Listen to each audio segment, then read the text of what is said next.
War. War never changes.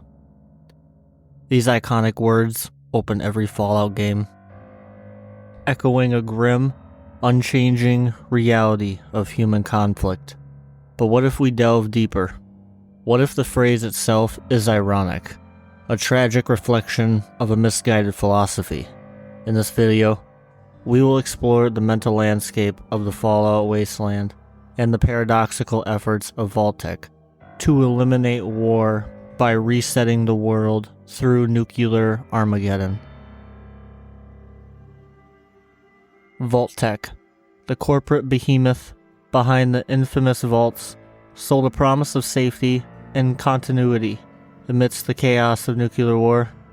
Yet, beneath this promise lay a sinister agenda. Vault-Tec's true aim was to reset the world, hoping to emerge as the sole surviving power. This philosophy was rooted in the belief that eliminating all other factions would eliminate war. But history, even in an alternate timeline, had different plans. Vault-Tec's actions were driven by profound misunderstanding of human nature.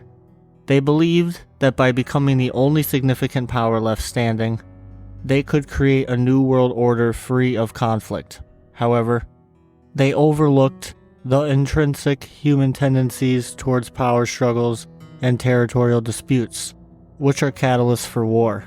Their attempts to control and manipulate human behavior through various Vault experiments ultimately led to more chaos and conflict. Let's look at some specific Vault experiments. Vault 11, where inhabitants were forced to sacrifice one of their own each year to prevent an alleged catastrophic event, only to reveal it was a psychological test. This experiment exemplified Vault-Tec's belief in social engineering a means to control human behavior. It only fostered paranoia and mistrust, leading to the Vault's ultimate collapse.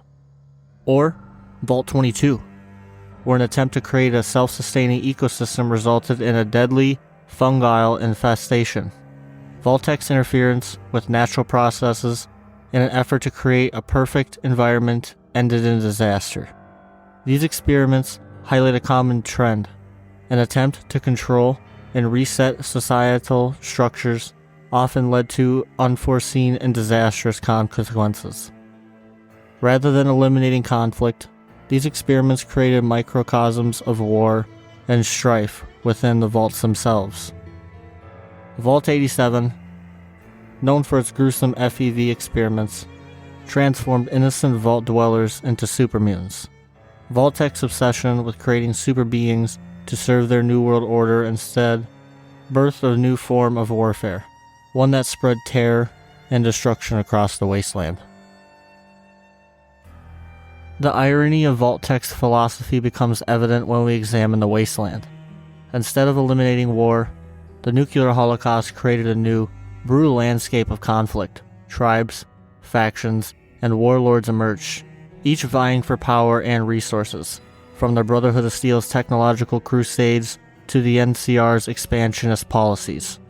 War, in many forms, persisted and even intensified.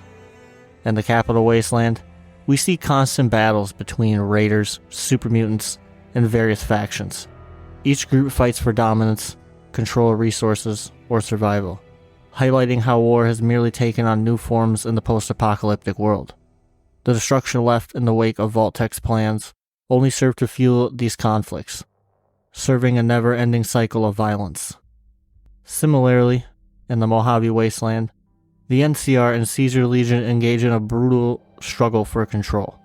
The Hoover Dam, a crucial resource, becomes the focal point of their war. Despite their different ideologies, both factions resort to warfare to achieve their aims, demonstrating that the core nature of war remains unchanged. In Fallout 3, the capital wasteland is a battleground of ideologies and survival. The Enclave, remnants of the pre-war government, seek to impose their vision of order through force. They represent the old world's desire to control and dominate, using advanced technology to subjugate the wasteland's inhabitants. Meanwhile, the Brotherhood of Steel fights to preserve technology for humanity's future. often clashing with other factions over their hoarding practices. This ideological conflict showcases how war's fundamental drivers, power, control, and fear, remain ever present. In Fallout New Vegas, the struggle between the NCR and Caesar's Legion underscores the persistence of war as a tool of domination and control. The NCR represents a democratic expansionist ideology, aiming to bring order and civilization to the wasteland, but often through coercive means. Caesar's Legion, on the other hand, enforces a brutal, autocratic regime, valuing strength and discipline above all else. Each faction represents a different vision for the wasteland, yet all are willing to wage war to achieve their goals. The battle for Hoomer Dam epitomizes this conflict, with its strategic importance making a perpetual flashpoint for war. War. War never changes.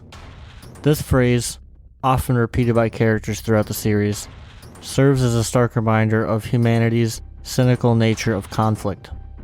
From the mouth of the lone wanderer to the courier, the sentiment remains the same. Despite technological advancements and societal changes, war remains a constant. For example, Scribe Rothschild of the Brotherhood of Steel reflects on the cynical nature of human conflict, laminating how technology, intended to improve lives, often becomes a tool of destruction. Caesar, the leader of the Legion, views war as a necessary means to impose order and discipline, that sees conflict as an inevitable part of societal evolution. These perspectives, though different, converge on the idea that war is an inescapable part of the human experience. The phrase, "war never changes," isn't just a commentary on the unchanging nature of conflict, but a critique of the very efforts to eliminate it through force. Vault-Tec's grand experiment to reset the world only birthed new wars, proving that war is not a phenomenon that can be eradicated through violence or control. As part of human nature, driven by our desires, fears, and ambitions. Some theories suggest that Vault-Tec may have even considered triggering the Great War themselves if necessary to bring their vision to light.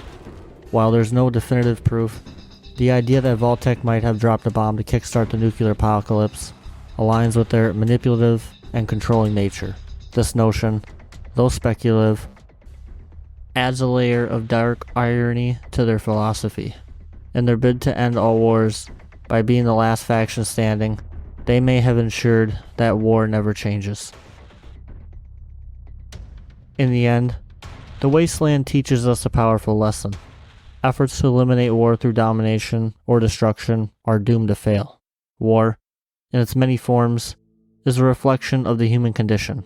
As long as we exist, so too will conflict.